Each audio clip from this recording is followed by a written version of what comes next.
Welcome! In this series of short videos, we will look at topics common to both the PowerBasic console and Windows compilers. Today we will look at a library for array sorting. In this series of videos I'll be covering the creation and use of libraries. So you might ask, why use libraries? Why not just write code whenever you need it?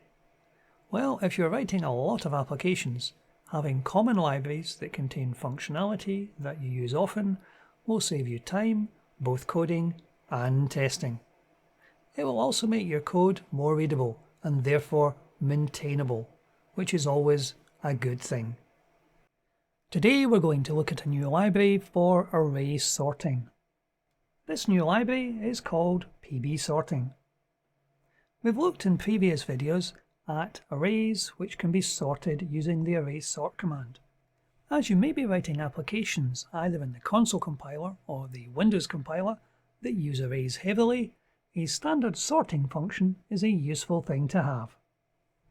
The sorting we're going to do today is on a simple CSV file. This CSV file has 6 columns: a first name, surname, address, telephone number, account number, and a currency balance.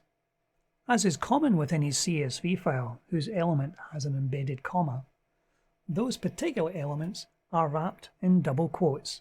For example, the address here is wrapped in double quotes because it has an embedded comma.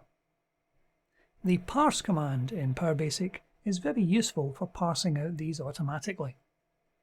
Normally in the parse command you would pass a delimiter as one of the parameters.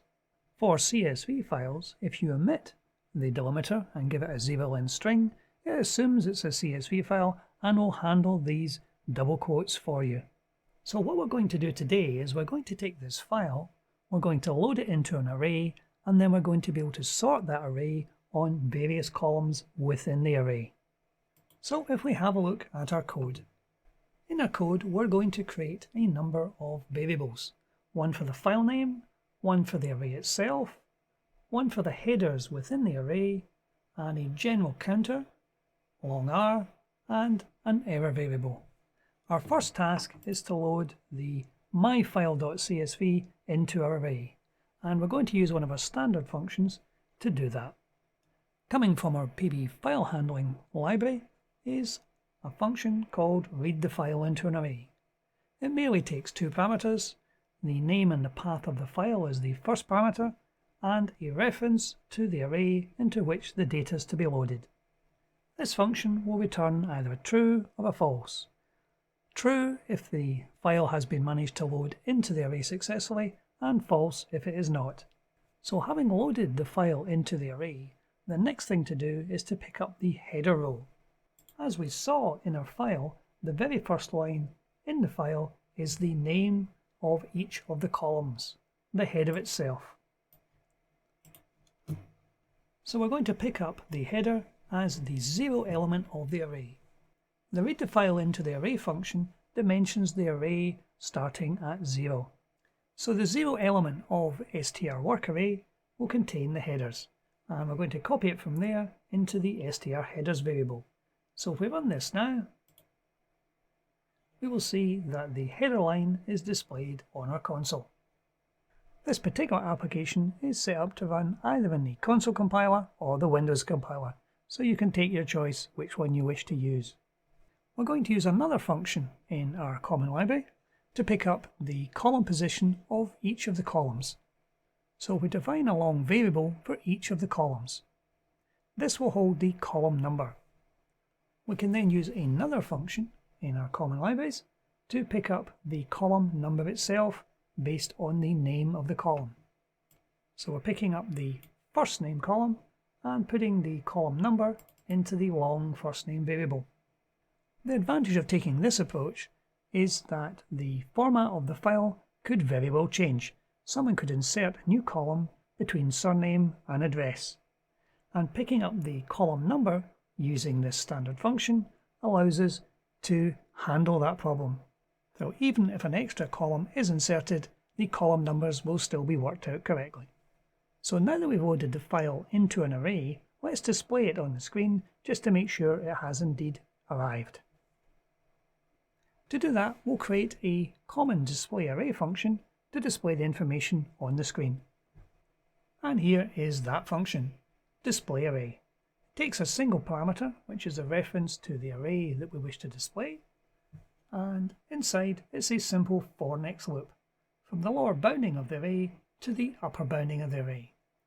It will first use the common log function to display the element number, and then it will display the data that's held within that element. So if we make a call to that function up here and run our code, we should quite happily see all the details that are held within the file displayed on the console. Our 0 element is our header line, and then we have one record for each of the lines in the file, comprising a comma delimited list of all the details. What we're going to do next is we're going to sort this. PowerBasic does have a very powerful array sort command, and this array sort command can be pointed at any array to sort it either ascending or descending, either in numeric format or in string format. So if we sorted that using just the array sort command itself, the first record would show as Emma Kane. However, if we wish to sort on one of the other columns, the array sort command on its own, in its basic format, will not do the job for us. So in order to sort this array on any of the columns, we're going to create a common function in our new PB sorting library to perform that task. But before we do that, let's use the array sort command as it comes out the box. We're using array sort, we're giving it the first parameter being the name of the array we wish to sort. We're collating this as uppercase, and we're performing an ascending sort. We can then redisplay the array on the screen. So that will give us, as we expected, Emma Kane as the first element. Now the header line has actually dropped down to record number 2. If you wish to not sort the header line and sort only from record 1 onwards, you can quite easily do that by saying the record number at which to start the sort in here. If we run that now, we'll see it will keep the first name, surname, address header as record 0, and every other record after that will be alphabetically sorted, but it is sorted based on the whole line. So if you wish to sort on the surname, for example, this approach would not work. However, the array sort command does have an extra facility we can make use of. So in our PB sorting library, we have a new function called array sort. At the end of the video, I'll go into the details of how this actually performs this, but we'll cover this inside the main code for the moment. So the array sort function takes a number of parameters, the first being the name of the array which we wish to sort. The next parameter is the type of column on which we wish to sort. In this case, we're going to sort on the surname column, which is a string. The next parameter will be the column number. Now we've already determined the column number that the surname resides in. The next parameter is the delimiter of the data. In this case, all records on this array have a comma delimited. Then another parameter to tell us whether we want to do ascending or descending. In this case, we're doing a descending sort. And the final parameter is in case the sorting function has any error, it can pass back an error description to this calling routine. And at the end of that, we'll then display our array back on the screen.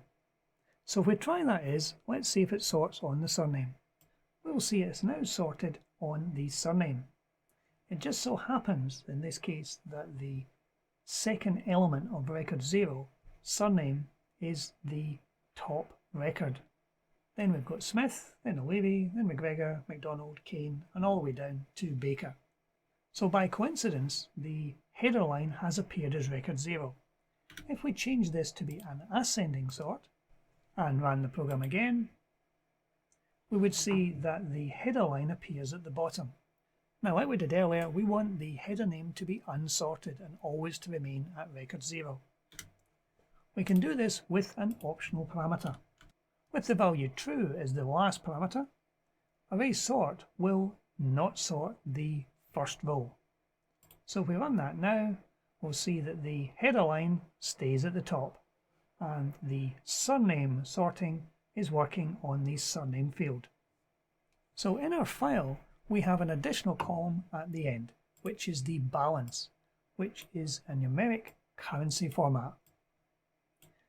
Now, if we sorted this using the standard string function, it would sort alphabetically, whereas what we want to do is to sort it numerically. So our array sort function does support a parameter which allows currency sorting. So if we comment this out for the moment, and we're going to put another call to our array sort command, this time we're doing it on a currency sort, and it's going to be descending. If we try running that now, we'll see that the data is actually sorted differently, but since it's a descending sort on currency, the largest currency amount will appear at the top, as in 2001.45, followed by 99, 34, 20, 16, 12, 9, and finally 0.85. So this standard function does give us a way of actually sorting a single element string array. So let's have a look at the common function itself to see how it performs this. So now we're in the PB sorting library. As with our other libraries, we have an index at the top, and this particular library has only a single function at the moment. But it'll be a good place to put any other sorting routines we wish to create. As you can see, we have a by reference parameter as the first parameter, which points towards our array. Then we have the sorting type, the field number, the delimiter, the sorting order, either ascending or descending, the variable for an error, should there be one, to be passed back to the calling routine, and an optional variable for keeping the headers. The addition of an optional variable at the end of your list of variables means this routine can either be called with either 6 or 7 parameters. After declaring some local variables, we first test the value of the delimiter. If the delimiter is a comma, then we blank out the string in the delimiter variable. This will allow us to make use of the special functionality of the parse command to handle comma-separated variable files. We're then populating 2 variables to work out the upper bounding and the lower bounding of the array. The array, of course, could start at any number. It doesn't necessarily have to be 0 or 1, but the ubound and the lbound commands can be used to work out the bounding parts of our array. If the keep headers variable has been used when the routine has been called and its value is true, this part of the code kicks in. This sets the start of the sort to begin at the second element, which is basically the base record, the lower bounding, plus 1. Otherwise, we start at whatever the base record happens to be. So the sort type, which has been passed as a parameter to the function, can have a number of different values. If the value is single, then we wish to sort on a column whose contents are of the single variable type. And in that case, we dimension an array the same number of elements as the main array as being single. And then we populate that array with the data that exists within that column of the string array. This approach allows us to use the array sort command on this new array. And using the tag array option instructs the sort command that whatever order we set the new array in, the existing array will naturally follow it. So the tag array option is very powerful. It gives you a mechanism by which you can sort an array based on the content of a single column. And for the different sort types, we also have double, currency as we've used earlier, long, and string. The only difference between these individual parts is the fact that the array we're dimensioning to contain the data in the column is going to be of that type.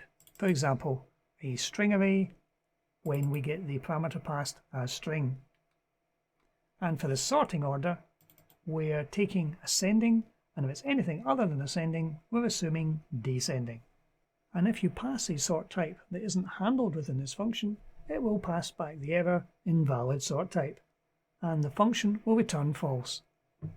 In our main code, we are passing a parameter to the array sort function by reference. This means that we're not actually passing the values contained within the array. We're passing the location to where the array actually sits in memory, so that any change made in our array sort command can quite easily be picked up by the routine that called it in the first place, because they are working on a common area of memory. And exactly the same as we pass the parameter to the display array command, it's again working on the same area of memory. It's important to remember this because parameters passed to functions are generally passed by reference. I'm only typing in here to make it blatantly clear this is what's happening. So hopefully you'll find the array sort function within our PB sorting library useful when you're handling these types of files. But that's it for today. Thank you for watching.